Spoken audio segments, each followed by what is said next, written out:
உறுப்பினர்களுக்கும் சகோதர தொழிற்சங்க தலைவர்களுக்கும் இப்போ சொன்னா இரவு வணக்கம் தான் சொல்லணும். மணி 9 போகுது. என்ன பர்பஸ்க்காக இந்த கூட்டம்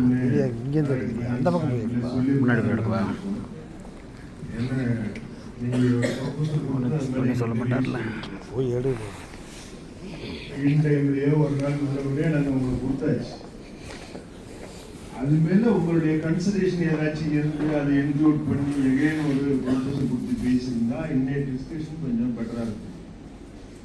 நாங்கள் வியூஸையும் கொடுத்துட்டு ரிட்டர்னா கொடுத்ததுக்கு பிறகு திரும்ப எங்களை பேச வச்சு நீங்க என்ன கம்பைல் பண்ணி கொடுக்க போறீங்கிறது தெரியல. ஒரு விஷயம் இருக்கு. நீங்க கொடுத்த ப்ரொபோசல்ல irrespective of category 20 to 30% workload increase பண்ணிருக்கோம். நம்ம ஏற்கனவே சொல்லிருக்கோம். அது ஆர்டர்லயும் இருக்கு, அசஸ்மெண்ட்லயும் இருக்கு, அக்கவுண்ட்ஸ்ல இருக்கு. இன்க்ரீஸ் பண்ணி கொடுத்துருக்கிறது ஒரு புறம், போஸ்ட் குறைச்சிருக்கிறது ஒரு புறம். 2000 எல்லாம் ஏற்கனவே இருந்ததை எடுத்துரும். சிட்டிலேயே அர்பன் இந்த டெக்னிக்கலைசேஷன் ரெடியூஸ் பண்ணும். இப்போ ஒர்க்லோட் பேசும்போது increasing of number of service கனெக்ஷனுக்கு இன்னைக்கு இருக்கிற பொசிஷனுக்கு மேன் பவர் இன்க்ரீஸ் பண்ணி கொடுக்க போறோமா ரெடியூஸ் பண்ணி கொடுக்கணும்? என்ன பர்பஸ்க்கான ப்ரொபோசல்? இப்ப ஏற்கனவே இருக்கிற செட்டில்மெண்ட்ல போட்ட போர்ட் ப்ரொசீடிங்ஸை ஃபாலோ பண்ணி தான் இது வரணுங்கிற கிளைம் எங்கள்கிட்ட இருக்கு. இப்போ 2018 போட்டிருக்கக்கூடிய செட்டில்மெண்ட், அதை பேஸ் பண்ணி வந்துருக்கிற ஒர்க்லோட், அதுக்கான போர்ட் ப்ரொசீடிங்ஸ் அதை ஃபாலோ பண்ணினாலே போதுன்னு உங்ககிட்ட ஏற்கனவே சொல்லியிருக்கு. சிஎம்டின்னு சொல்லியிருக்கு. சிஎம்டி பிரின்சிபலியே அக்செப்டட், அது ஓகே அப்படி எடுத்துக்கலாம். ஏன்னா நாங்கள் இந்த இடமா எந்த போஸ்ட் சேங்ஷன் கொடுக்கல, வேக்கன்ட் ஃபில் பண்ணல, இருக்க எல்லா ஒர்க்கையும் இதையே பார்த்துட்டு இருக்கோம். இப்போ ஒவ்வொரு வருஷமும் December 31 increasing of number of service கனெக்ஷனுக்கு அடிஷனல் போஸ்ட் சேங்ஷன் தரும். அதுவும் தரல, ஒர்க்லோடுக்கும் தரல. இப்போ ஆல்மோஸ்ட் 6 இயர்ஸை எதுவுமே தரல. இப்போ திரும்ப இதை கூட்டி கொடுக்கும்போது ஒர்க்லோட நீங்கள் ஃபார்மாலிட்டிக்கு கூட ப்ரொபோசல் கொடுக்குறீங்க, இன்க்ரீஸ் பண்ணி தரீங்கன்னு வச்சுக்கோங்க. ஒரு உதாரணத்துக்கு எடுத்து இருக்கிற போஸ்டிங் காலி பண்ணி கொடுக்குறதுல என்ன நியாயம் இருக்கு? ஏற்கனவே எங்களுக்கு தந்ததையும் பிடிங்கிக்கிட்டா மறுபடியும் எப்படி தருவீங்க? உங்ககிட்ட நாங்கள் பேசும்போது எதுவும் கூடுதலை கேட்டு வாங்குறது தானே பேசுவோம். சம்பள வார்த்தை பேச்சுவார்த்தை பேசுனா என்ன கேட்போம்? கூடுதலாக வேணும்னு கேட்போம். இப்போ ஒர்க்லோட் பேசுனா என்ன பண்ணுவோம்? ஒர்க்லோட் நீங்கள் கூட்டுவீங்க, எங்களுக்கு மேன் பவர் இன்க்ரீஸ் பண்ணி வேணும், ப்ரொமோஷன் பண்ணி வேணும்னு கேட்போம். இருக்கிறதே பிடிங்கிட்டு ப்ரொமோஷன் கொடுத்தா இப்போ அதனால ஏற்கனவே இருக்கிற போர்ட் ப்ரொசீடிங்ஸ் இருக்கிறது எல்லாமே ரீடைன் ஆகணும்னு நம்ம சொல்றோம். பிபி நம்பர் 8 நம்ம ஆல்ரெடி எல்லா மெம்பர்ஸுக்கும் கொடுத்துருக்கோம். எங்களுடைய ப்ரொபோசல் ஆல்ரெடி நாங்கள் ஏற்கனவே கொடுத்த போதும் கொடுத்துருக்கோம், இன்றைக்கும் ஆன் தி டேபிள் எல்லாருக்கும் கொடுத்துருக்கு. அது ஏற்கனவே என்ன இருந்ததோ அதெல்லாம் கட்டாயமாக இருக்கணும்னு சொல்கிறாங்க. ஸ்பெசிஃபிக்காக சொல்லணும்னா நீங்கள் பார்த்துருக்கீங்கன்னு நினைக்கிறேன். City urban sectional technicalisation, construction section, special maintenance, outdoor, 2000 LI, அது மாதிரி ஸ்வெல்கர் போர்மன் ஏற்கனவே இருந்ததே இல்லை. இருக்கிறதே இல்லாமல் கொடுக்கறதுக்கு ஒரு ப்ரொபோசலா என்பது ஒரு கேள்வி. இப்போ லாஸ்ட் செட்டில்மெண்ட்டில் நம்ம அலவன்சஸ் பேசுறது, அதர் இஷ்யூஸ் பேசுறதெல்லாம் ஒரு டைம் ஃப்ரேம் பண்ணணும், எதுவுமே நடக்கல.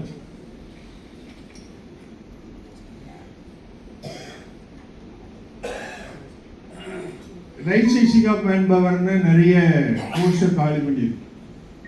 சாதாரணமாக ஒரு டிவிஷன் ஃபார்ம் பண்ணினா ஒரு டிவிஷன் உள்ள போஸ்டர் அடுத்த டிவிஷனுக்கு எக்ஸிஸ்டிங் டிவிஷன்ல இருந்து புதுசாக நியூலி ஃபார்ம்டு டிவிஷனுக்கு அந்த கமர்ஷியல் இன்ஸ்பெக்டர் போஸ்ட் அங்கே ரீடிப்ளை பண்ணும்.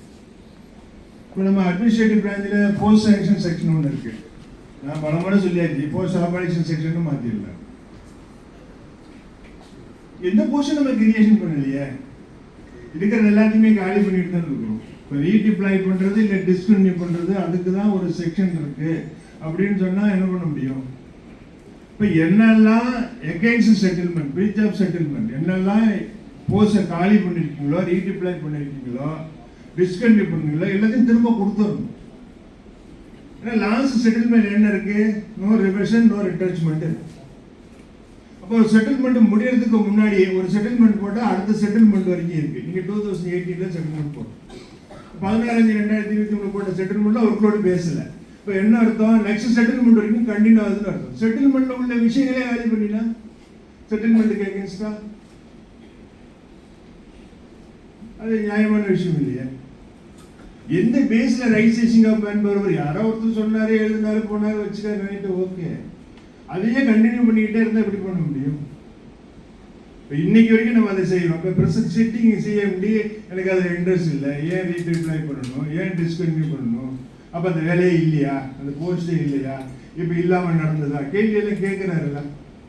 நான் சாதாரணமாக கேட்குறேன், டெய்லி உங்களுக்கு வீக்லி ஒன்ஸ் மீட்டிங் இருக்குது, மார்னிங் வந்தோடனே சிஎம்டியோட மீட்டிங் இருக்குது. மேனேஜ்மெண்ட்டில் என்ன பேசுகிறாங்கன்னு நமக்கு ஒன்றும் தெரியல. எம்ப்ளாயிஸோட வெல்ஃபேர் மெஷர் பண்ணுற சம்மந்தமாகவோ, இண்டஸ்ட்ரி சம்மந்தமாகவோ, அன்றாட நடக்கக்கூடிய விஷயங்கள் எல்லாமே என்ன பேசுகிறாங்க, என்ன அவுட்புட் இருக்குன்னு நமக்கு ஒன்றும் தெரியல. எப்போ பார்த்தாலும் மீட்டிங் தான் போடல. ஆல் ஆஃபீஸர்ஸ் எப்போ பார்த்தாலும் மீட்டிங். என்ன மீட்டிங் நமக்கு தெரியறதில்லை. எங்களுக்கு தெரிய வேண்டாம்னு நீங்கள் நினைக்கலாம். ஆனால் இண்டஸ்ட்ரி ஓரியன்டாக ஏதாச்சும் எம்ப்ளாயி வெல்ஃபேர் மெஷர் பண்ணுறதுக்கு மற்ற விஷயங்களுக்கு நடக்குதானே நமக்கு தெரியலையே. இப்போ பேப்பரில் பெருமையாக வந்திருக்கு, இப்போ லாஸை குறைச்சிட்டோம், அது ஒரு பத்திரிகை எழுதுது, நாங்கள் எழுதுறதுனால தான் வெளியில் சொல்லியிருக்காங்க.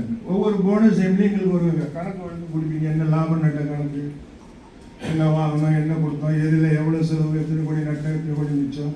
நாங்கள் 4 வருஷமாக கரடி கத்தான் கத்துறோம். ஒரு ஸ்டேட்மெண்ட்டை கொடுங்க, என் கூட பேசுங்க, நாங்கள் எல்லாத்தையும் தெரிஞ்சுக்கிறோம்னு கண்டுக்கிறதே இல்லை. பத்திரிகைக்காரன் சொன்னால் செய்வீங்க. எங்களுக்கு அது சந்தோஷம்தான். நீங்கள் லாஸ் குறைச்சிக்கிறீங்கன்னா எங்களுக்கு அது சந்தோஷம்தான். இப்போ லாஸ் குறைஞ்சிட்டுனா பிபிடிஓ காலி பண்ணி எடுக்கணும்ல. லாஸ் மேக்கிங் டிபார்ட்மெண்ட்னு அவர் போட்டாரு. அவர் போட்டது பிறகு மேடம் வந்து போட்டாங்க, அதை கண்டினியூ பண்ண சொன்னாங்க. இப்போ லாஸ் இல்லை பட்டாளத்துன்னு ஒத்துக்கிட்டீங்க. பிடிசிஎலோட ஸ்டேட்மெண்ட்டே இருக்கு.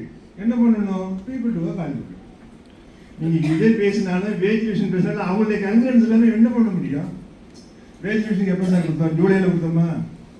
ஏதாச்சும் அது மேலே மேனேஜ்மெண்ட் இன்ட்ராக்ஷன் இருக்கா? எந்த ப்ரொபோசல் என்ன கொடுத்தோன்னு இருக்கா? இன்னைக்கு சொல்கிறோம் எல்லாருக்கும் ஒரே இடத்துல சம்பளம் கொடுக்கணும், அன்னையிலேருந்து சொல்லணும்ல, எல்லோரும் சொல்லணும்ல, ஒருத்தர் 2 பேரும் சொல்கிறோம். இப்போ அன்னைக்கு கொடுத்த ப்ரொபோசலை பற்றி திரும்பியே பார்க்கல. இன்னைக்கு ஒர்க்லோட ஒரு ப்ரொபோசல், அது மேலே இப்போ நம்ம பேசுகிறோம், எங்களை வியூஸை வாங்கினது கூட திரும்ப பேசுறீங்க.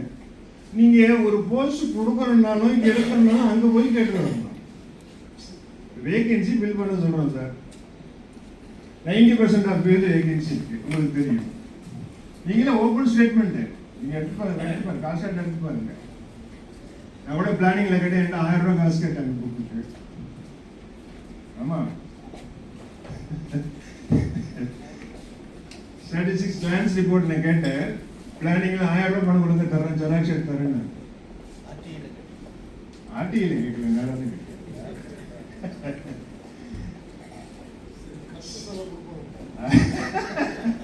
சிஇ பிளானிங்ல 1000 ரூபாய் கிட்ட எனக்கு மெயில் இருக்கு.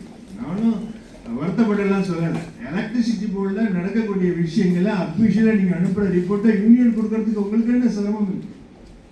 நாங்கள் தேடி தேடி போய்க்கிறோம். அது ஒரு முறை இருக்கட்டும். உங்கள் ரெக்கார்டு பிரகாரம் இவ்வளோ வேகன்சிக்கு எப்படி ஃபில் பண்ண போறீங்க? வித்தவுட் மேன் பவர் என்ன பண்ண முடியும்? இன்னைக்கு தேனியில் ஒரு கான்ட்ராக்ட் லேபர் இறந்து இருக்கா? டிடி நாலேஜுக்கு வந்திருக்கா? இன்னைக்கு வந்திருக்கா? அப்போ கான்ட்ராக்ட் லேபர் நம்மகிட்ட இல்லை, ஆனால் இறந்துக்கிறான். இல்லை, மேன் பவரே இல்லை. இப்போ கன்ஸ்ட்ரக்ஷன் சப்டிவிஷன் எடுத்துட்டீங்க, ப்ரொபோசல் எல்லாம் விஞ்ஞான முயற்சி எல்லாம் சொன்னாங்க, நான் வந்து உள்ளே வரல. கன்ஸ்ட்ரக்ஷன் சப்டிவிஷன் எடுத்துட்டீங்க. கேங்மேன் எடுத்துக்கிறோமா? என்னென்ன எடுத்துக்கிறோம்? குழி தோண்ட, கம்பி இழுக்க, கம்ப நட.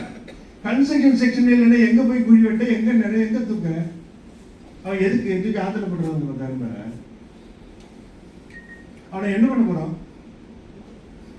ப்ரொபோசல் யூனிட் எனக்கு தெரிஞ்சு 40 வருஷமா ஒரு யூனிட்டுக்கு 2 பேர், ஒரு வயர்மேன் இருப்பார். சர்வீஸ் கூட்டிகிட்டே இருக்கா, வேலை கூட்டிகிட்டே இருக்கா. உங்களுக்கு போட்டோ எடுத்து அப்லோட் பண்ணி டிடிக்கு, எஸ்சிக்கு, டிஇக்கு, சிக்கு அனுப்புறதுக்காச்சும் ஒரு ஆள் வேண்டாமா? கூட டிரான்ஸ்ஃபார்மரை போய் ஓப்பன் பண்ணுறான், கத்தி விளையிருக்க விலையிலே ஏறிடுறான், செத்து போகிறான், தகவல் சொல்ல கூட ஆள் இல்லையே. இப்போ மேன் பவர் இன்க்ரீஸ் பண்ணி தரணும்ல. இருக்கிற 2000 பிடிக்கிட்டா எப்படி? அப்போ இந்த கேங் பண்ண என்ன பண்ண போகிறோம்? இப்போ யூனிட்டுக்கு 2 பேருங்கிறது 3 பேரும் பண்ணக்கூடாதா? ஏன் பண்ணக்கூடாது? 40 வருஷம் நம்ம அப்படியே தான் இருக்கணுமா? 7 யூனிட் இருந்தது ஒரு காலத்தில், 6 யூனிட், அப்புறம் 7 யூனிட். செகண்ட் கிரேட் செக்ஷன் இருந்த காலத்தில் 6 யூனிட். எவ்வளோ பேருக்கு தெரியும் தெரியாது. ஃபர்ஸ்ட் கிரேட் செக்ஷனுக்கு 7 யூனிட், அப்புறம் எல்லாத்துக்கும் சேர்த்து 7 யூனிட் ஃபர்ஸ்ட் கிரேட் ஆனதுக்கு பிறகு. இன்னைக்கு வரைக்கும் அதே 7 யூனிட் 2 ஸ்டாப். ஏன் ஒரு யூனிட்டுக்கு 3 பேர் வைத்தா இல்லைங்கிற. எத்தனை செக்ஷன் இருக்கு? 2 2 2900 3000. ஒரு 3000 பேர் கூடுதலாக மேன் பவர் இன்க்ரீஸ் பண்ணாதானே ரெவன்யூ வரும். லாஸ் மேக்கிங் டிபார்ட்மெண்ட் யாரோ சொல்றதுக்கு நம்ம இடம் கொடுக்கணும். நமக்கு ஆள் இருந்தால் தானே பண்ண முடியும்.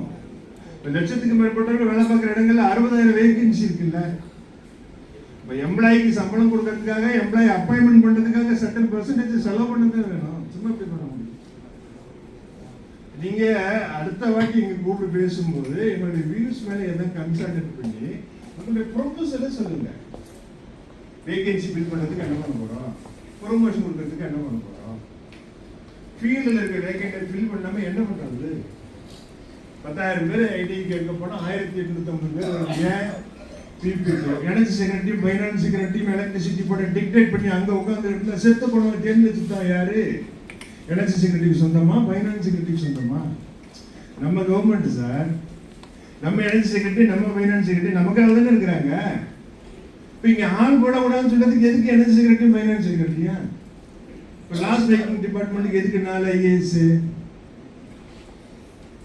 நட்டத்தில் போகிற கம்பெனி சார். இருங்க சார், நீங்க ஏன் இடத்துல பேசுறீங்க? நீங்க பேசும்போது நான் பேசுறேன். வேண்டாம் சார், அது தேவையில்லாத பிரச்சனை வந்துடும். அதுலதான் கெட்டதுதான். எதுக்கு நம்ம ஒன்றும் ஐஏசிக்கு வர வேண்டாம்னு சொல்லல. நட்டத்தில் மூழ்கிற கம்பெனிக்கு எதுக்கு? ஜேஎம்டி ஃபைனான்ஸ் என்ன இம்ப்ரூவ்மெண்ட் இருக்கு? ஒவ்வொரு கம்பெனிக்கும் டைரக்ட் ஃபைனான்ஸ் என்ன இம்ப்ரூவ்மெண்ட் இருக்கு? சின்ன company green energy equal status, 2 circle ஒரு ரீஜன், 7 சர்க்கிள் ஒரு region, equal status. Man power இருந்தாலும் ஈக்குவல் ஸ்டேட்டஸ், வேலை இல்லாட்டினாலும் ஈக்குவல் ஸ்டேட்டஸ். இப்போ எப்படி இது ஸ்ட்ரீம்லைன் பண்ணுறது? வித்தவுட் ஸ்ட்ரீம்லைன் எலக்ட்ரிசிட்டி போர்டு என்ன பண்ண போறீங்க தெரியவே இல்லை. நாங்கள் கேட்கறதுக்கான இடம் இதுவாக இருக்கு. நாங்கள் தனியாக வந்து பேசுனா பேசுறது இல்லை, சொன்னால் எங்கே போகுதுன்னு தெரியல பேப்பர்.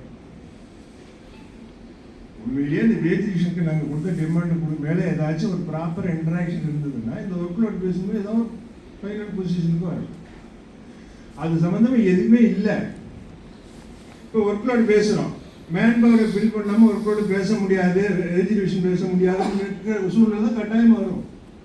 ரொம்ப ஹர்டலாக இருக்குது, டிசம்பர்ல பேசி முடிச்சாதான் நோட்டிஃபிகேஷன் வந்துட்டு சம்பளம் கிடைக்காம போடுங்கிறதுக்காக எல்லாத்தையும் விட்டுட்டு போக முடியுமா சார்? இப்போ எங்களுக்கு அடிஷ்னலாக வேணும்னு கேட்குறோம். செக்ஷனுக்கு ஒரு அடிஷ்னலாக ஒரு எல்லை கொடுங்க, எல்லா செக்ஷனுக்கும் டெக்னிக்கலேஷன் கொடுங்க. நீங்கள் ஒர்க்கு சேஞ்ச் பண்ணியிருக்கீங்களே, எல்லாருக்கும் கம்ப்யூட்டர் நாலேஜ் வரணும், எல்லாருக்கும் ட்ரெயினிங் கொடுக்க போகிறோம், எவ்வளோ ப்ரிஸ்கிரைப் பண்ணிருக்கீங்க கீழே. அத்தனுக்கும் ஏதாச்சும் ஆள் வேணும்ல சார். ஆள் இல்லாமல் எப்படி பண்ண முடியும்? இப்போ புதுசாக ஆட்களை ப்ரொமோஷன் அவனையும் கிரியேட் பண்ணணும், ஏதாவது கொடுக்கணும்ல. இப்போ ஆர்டோலி கேட்டகரியை பார்த்தீங்கன்னா, ஆர்டோலி கேட்டகரியும் லாஸ்ட் ஸ்கேலும் ஏயோட ஃபர்ஸ்ட் ஸ்கேலும் இது இருக்குது. ஸோ ஃபார் சேமாக இருக்குது. எல்லா கேட்டகரியிலையும் ஆர்டோலி கேட்டகரியோட ஹையர் கேட்டகரிக்கு போகிறாங்க.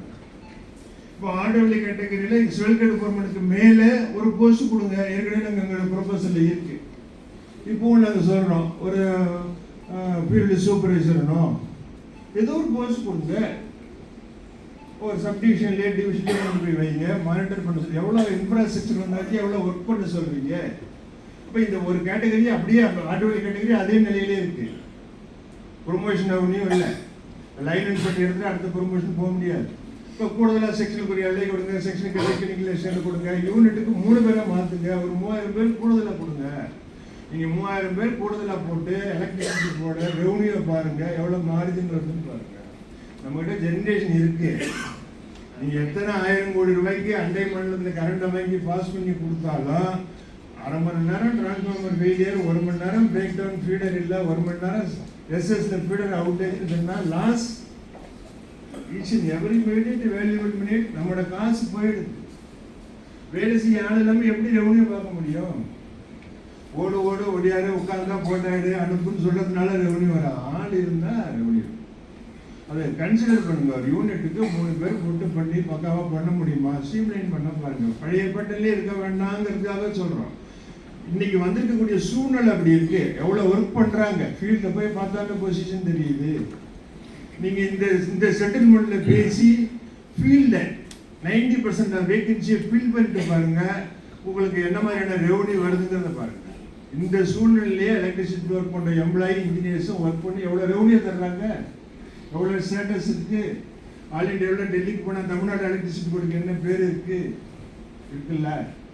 அதே மாதிரி இதையும் கொண்டு வர முடியும். இல்லை மேன் பவர் இருந்தாலும் கொண்டு வர முடியும். மேன் பவர் பண்ணுங்க. அதே மாதிரி அசஸ்மெண்ட் ஏரியாவையும் ஃபில் பண்ணுங்க. 4000 வேக்கண்ட் இருக்கு, 5000 வேக்கண்ட். ஐஏ ப்ரொமோஷன் போடல, ரிட்டையர்ட் ஆகி வீட்டுக்கு போற வரைக்கும் அதே அசஸ்மெண்ட். அசஸராக எலக்ட்ரிசிட்டி போர்டில் வந்தா ஐஏ, ஆர்எஸ்ஏ, ஏடிஓ கண்டிஷன் போடாதீங்கன்னு நாங்கள் சொல்றோம். தேவைப்பட்ட இடத்துல போய் யூட்டிலைஸ் பண்ணிக்கிறோம்னு அவங்க சொல்றாங்க. எத்தனை நாளைக்கு சார் கணக்கு எடுத்துட்டே இருப்பாங்க? இதே கண்டிஷன் போகுதுன்னு வச்சுங்க. ஃபீல்டு ஒரு பக்கம் ஆள் இல்லை, ஷார்டேஜ். அசஸ்மெண்ட்டுக்கு ஆள் இல்லை,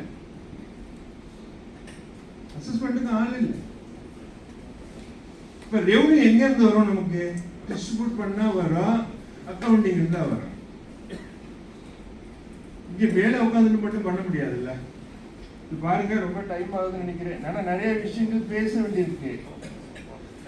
இது உகந்த டைமா இல்லை. எங்க தொடங்கி எங்க முடிக்கிறதுன்னு தெரியல. ஃபீல்டேஷன் ஃபில் பண்றதுக்கு சர்டன் சஜஷன் நாங்கள் கொடுத்துருக்குறோம். உங்க கையில எல்லாத்தையுமே இருக்கு. தயவு செஞ்சு பாருங்க என்ன மோடில் இந்த ஃபீல்டேஷன்ல லெஸ்ஸர் காஸ்ட்ல நீங்க ஃபில் பண்ண முடியும்னு நாங்கள் சஜஸ்ட் பண்ணியிருக்கிறோம். எல்லாத்துக்குமே ப்ரீசிடென்ட்டை ரெஃபர் பண்ணி தான் சொல்லியிருக்கு. புதுசாக ஒன்றும் நான் சொல்லலை. எலக்ட்ரிசிட்டி போர்டில் சோஃபார் இருக்கக்கூடிய ப்ரீசிடென்ட்டை எக்ஸ்பிளைன் பண்ணி சொல்லியிருக்கு. அது லிட்டில் கன்சிடரேஷன்லாம் கிடையாது. நீங்க பார்த்தா அதை செய்யணும்னு நினைச்சா பண்ணினால் ஃபில் பண்ண முடியும். கவர்மெண்ட்டுக்கும் பெரிய செலவு இல்லை, போர்டுக்கும் பெரிய செலவு இல்லை. இன்றிமா என்ன பண்ண முடியுங்கிறத பார்க்க முடியும். நீங்க எங்ககிட்ட இருந்து கிடைக்கக்கூடிய லீவ்ஸை கன்சல்ட் பண்ணி அதை வச்சு டிஸ்கஸ் பண்ணுங்க. வெரி ஃபர்ஸ்ட் பாயிண்ட் எல்லாத்தையும் தனித்தனியா பேசுங்கன்னு சொன்னோம். அது சரியா இருக்கும்னு நினைக்கிறோம். அது ஒரு ட்ரெடிஷன் இருக்கு சார். இந்த டிஸ்கஷனுக்கு பேண்டமிக் பீரியட்ல எல்லாமே டிஸ்லோகேட் ஆயிடுச்சு. பேண்டமிக் பீரியட்ல போட்டது எல்லாமே லிஃப்ட் பண்ணிடுச்சு. கவர்மெண்ட் எல்லா இடம் லிஃப்ட் பண்ணிட்டு கிராஜுவேட்டி 25,000 அங்க கொடுக்க சொல்லி நம்ம கொடுக்க முடியல. கவர்மெண்ட்டுக்கு போட்டு இருக்கு. எப்எஸ் அங்க போட்டு இருக்கு. வேஜ் டிவிஷனுக்கு அங்க போட்டு இருக்கு. டிஸ்கஷன் அது மாதிரி ஆயிடுச்சு. இதே 8 மணி நேரம் டைம்ல எங்களை 18-20 வரையும் நீங்க பேசிட்டீங்கன்னா ஆளுக்கு 10-10 நிமிஷம் பேசிக்கலாமே. இவ்வளவு பேர் நாங்கள் வந்து உட்காந்து ஒரே இடத்துல உட்காந்து இருக்க வேண்டாம். உங்களுக்கு சமயம் கொடுக்க வேண்டாம். இவ்வளவு சப்பார்டினேட் ஆஃபீஸ் நீங்க வச்சுக்க வேண்டாம். உங்களுக்கு வேஜ் கமிட்டி மெம்பர் எத்தனை பேருங்களோ அவங்க மட்டும் உட்காந்தா போதும். எதுக்கு இவ்வளவு சப்பார்டினேட் அஃபீஷியல்? உங்களுக்கு ஆன் தி ஸ்பாட் ஏதாச்சும் உங்களுக்கு ஆர்டர் கிட்ட அடிச்சு கொடுக்க போறீங்களா தெரியலையே. ஈஸியா பண்ணலாம். அதை ஏன் அதை பண்ண மாட்டேங்க? அது என்ன பிரச்சனை இருக்கு தனித்தனியா பேசுறது இல்லை? அதான் நெக்ஸ்ட் டைம் பேசும்போது இது எல்லாத்தையும் கம்பைன் பண்ணி எங்களுக்கு கூப்பிடுங்க. ரிவைஸ் ப்ரொபோசல் கொடுங்க. அலாங் வித் வேஜுவேஷன் ப்ரொபோசல் கொடுங்க. இண்டிபெண்டா பேசுங்க. அதுக்கு ஒரு மெரிட் ஆர்டர் இருக்கு. ஃபர்ஸ்ட்ல கூப்பிடும்போது 10 பேர் வச்சு பேசுறது, ஒரு யூனியனுக்கு 10 பேரை கூப்பிடுறது, அடுத்த ஸ்டேஜில் 5 பேரை கூப்பிடுறது, அடுத்த ஸ்டேஜில் 3 பேர் கூப்பிடுறது, அப்புறம் எல்லா டெண்டர்ஸ் கட்டி மட்டும் கூப்பிடுறது, தனியாக பேசுறது, தேவைப்படும் போது கவர்மெண்ட் கிட்ட சிஎம்கிட்டே மினிஸ்டர்கிட்டே பேசுறது. இதுதான் இருக்கு ட்ரெடிஷன். கொடுக்கறத ஒரு முறையான பேச்சுவார்த்தை நடத்தி கொடுத்தால் என்ன, பேசுன தரமாட்டேன்னு சொன்னா கூட முறையா பேசி கொடுத்தாருன்னு கேட்கணும். அது இருக்க முறை இருக்குல்ல. புதுசா அங்க ஒன்றும் சொல்லவே இல்லை. நீங்க எல்லாம் பழசை பற்றி பாருங்க, எல்லாம் இருக்கு. இல்லாத ஒண்ணு இங்க புதுசா சொல்லவே இல்லை. ஒரு முறை பின்பற்றுவதற்கான ஒரு முயற்சி எடுங்க. பேண்டமிக் பீரியட்லாம் முடிஞ்சு போச்சு, இப்போ ஒன்றும் இல்லை இல்லையா? அதுக்கான முயற்சி எடுங்க. நெக்ஸ்ட் டைம் கால் பண்ணும்போது இந்த பேட்டர்னை தயவு செஞ்சு ஃபாலோ பண்ணுங்க. இண்டிபெண்டா கூப்பிடுங்க. இன்னைக்கு கிடைச்சிக்கிற நியூஸ் அப்படியே வச்சுட்டு மறுபடியும் ட்ரையா கூப்பிட்டு சொல்லுங்கன்னு கேட்கவே கூடாது. வேஸ்ட். எங்க டைம் வேஸ்ட், உங்க டைம் வேஸ்ட். நாங்களும் மத்தியானம் நைட்டு 9 மணி நேரம் உட்காந்து எனக்கு முன்னாடி பாவம் 2 பேர் இருக்கிறாங்க. நான் எப்போ போனப்போ அவங்க 2 பேரும் பார்த்துட்டு இருக்காங்க. மைக்கை ஆமா தானே, 2 பேர் இருக்கிறாங்களே. எப்படியும் 10 மணி ஆயிடும்ல. எல்லோருக்கும் கஷ்டம் தான். இது அமாய் பண்றதுக்கு தனித்தனியா பேசுங்க. அதனால எங்களுக்கு நீங்க எதுவும் புதுசா கொடுத்துற போதா நாங்க யாருக்கும் தெரியாம அள்ளிட்டு போயிட்டு போறது இல்லை. அந்த ட்ரெடிஷன்லாம் ஒன்றும் ஸ்பாயில் பண்ண வேண்டாம். நீங்கள் சிஎம்டிக்கு சொல்லுங்க, கவர்மெண்ட்டுக்கு சொல்லுங்க, எங்கே போய் பர்மிஷன் வாங்கணுமோ பண்ணுங்க. இந்த BP2 விவகாரமாக ஒரு முறை சிஎம்டி பேசும்போது கூட சொன்ன, பல முறை பேசியாச்சு டைரக்ட் பண்ணது கூட அன்றைக்கி இருந்தாங்க. நீங்கள் கொஞ்சம் ஃபாலோ பண்ண கூட சொன்னுங்கன்னு சொன்னாங்க. வேகன்சி பொசிஷனுக்கு ஃபாலோ பண்ண கூட சொன்னாங்க. ஏதாச்சும் பண்ணுங்க, இல்லைன்னா உங்களால் எங்களுக்கு தரவே முடியாது. அவங்க ஒத்துக்கவே மாட்டாங்க. இல்லைன்னா அவங்கள வர சொல்லுங்க. நீங்கள் எக்ஸிபிஷன் மெம்பர்லாம் போட போகிறேன்னு சொல்லியிருக்கிறீங்களே, ஏற்கனவே ஆல்ரெடி 2 பேரும் இன்க்ளூட் பண்ணீங்க. இன்னைக்கு வந்தாங்களா வரலையான்னு தெரியல. அவங்க எப்போ வருவாங்கன்னு தெரியாது. அவங்க வந்தால் என்ன சொல்லுவாங்கன்னு தெரியாது. இருக்குல்ல, எடுத்துகிட்டு போறீங்களான்னு தெரியாது, வச்சுக்க போறீங்களான்னு தெரியாது. அப்போ ஒருவேளை அவங்களே எங்ககிட்ட வர சொல்லுங்க, நாங்கள் அவங்ககிட்டயும் நேராக பேசுகிறோம். உங்ககிட்ட பேசுகிற மாதிரி தான் அவங்கள்ட்டையும் பேச போகிறோம். எங்கள் உரிமையை தானே கேட்க போகிறோம், எங்கள் ரைட்ஸ் தானே கிளைம் பண்ண போகிறோம், நியாயத்துக்கு தானே நாங்கள் பேச போகிறோம். இப்போ எலக்ட்ரிசிட்டி போர்டு சரியாக போனால் தான் எலக்ட்ரிசிட்டி போர்டை ரெவன்யூ ரீட்டர்ன் பண்ண முடியும், இது பப்ளிக் செக்டார்லேயே கொண்டு போக முடியும், தரமான சேவை செய்ய முடியும், அரசாங்கத்துக்கு நற்பெயரை வாங்கி தர முடியும். எவ்வளோ கஷ்டப்பட்டாலும் கவர்மெண்ட்டுக்கு எந்த டேமேஜ் இல்லாமல் சப்போர்ட் பண்ணுறோம். இந்த சப்போர்ட்டை எக்ஸ்டெண்ட் பண்ணணும்னா எங்களுக்கு நீங்கள் ரெசிப்ரோகேட் பண்ணணும். Thanks to all.